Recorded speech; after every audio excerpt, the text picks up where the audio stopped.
சிலந்தி கற்றுத்தந்த வாழ்க்கை பாடம். ஒரு பழம்பெரும் காலத்தில் ஒரு சிறிய ராஜ்யத்தை ஆண்ட ஒரு வீரமான அரசர் இருந்தார். அவரது பேரழிவு வேண்டுமென்றே எதிரிகள் ஒன்றாக கூட்டம் சேர்ந்து அவரை கலங்க செய்தார்கள். பல போர்களை வெற்றிகரமாக நடத்திய அந்த அரசர் எதிரிகளின் சூழ்ச்சிக்கு ஒரு தடவை மட்டும் தோல்வியுற்றார். அது அவருடைய மனதிற்கு மிகுந்த கவலையை கொடுத்தது. அந்த தோல்வியால் மிகவும் வருத்தமடைந்த அந்த அரசர் தனது வீரர்களை விட்டு தனியாக கிளம்பி ஒரு மலைப்பகுதிக்கு சென்றார். ஒரு இருண்ட குகையின் அகலமான கோணத்தில் அவர் அமர்ந்து கொண்டார். வெற்றியின் பெருமையை இழந்தது தனது அரண்மனையை விட்டு விலகி மொத்த வாழ்க்கையும் வீணாகி போனதாக எண்ணினார்.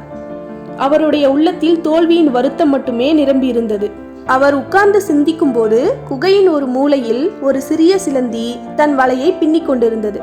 ஒவ்வொரு முறையும் அது தன் வலையை பின்னும் போது ஒரு சிறிய காற்று அதை பிரித்தெறிந்துவிடும். ஆனால் சிலந்தி சோர்ந்து போகவில்லை. மறுபடியும் முயற்சி செய்தது. 2, 3, 4 பல முறை அது முயற்சி செய்து கொண்டே இருந்தது.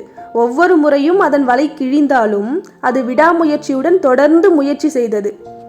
இந்த காட்சியை கவனமாக பார்த்து கொண்டிருந்த அரசர் சிலந்தியின் பொறுமையையும் அதற்குள் இருந்த உறுதியும் உணர்ந்தார். சிலந்தி தனது முயற்சியில் சோர்ந்து போகவில்லை. அதுபோல் தான் எதற்காக சோர்ந்து போக வேண்டும்?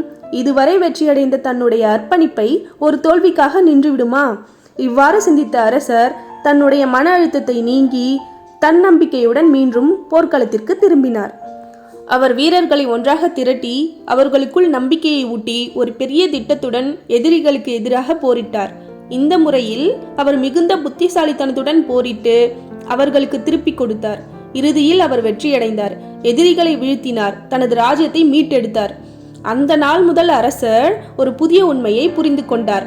நம்பிக்கை, பொறுமை, விடாமுயற்சி என்ற 3 அடிப்படை தன்மைகள் வெற்றிக்கு மிக முக்கியமானவை. அவர் தனது மக்களுக்கும் வீரர்களுக்கு மற்றும் வருங்கால தலைமுறைக்கும் இந்த நியாயத்தை சொல்லிக் கொடுத்தார். ஓகே குட்டீஸ், உங்களுக்கு இந்த கதை பிடிச்சிருந்தா மறக்காம லைக் பண்ணுங்க, ஷேர் பண்ணுங்க, சப்ஸ்கிரைப் பண்ணிக்கோங்க. கிறிஸ்லி ஸ்டோரி டைம், கதையின் புது உலகம். பாய்.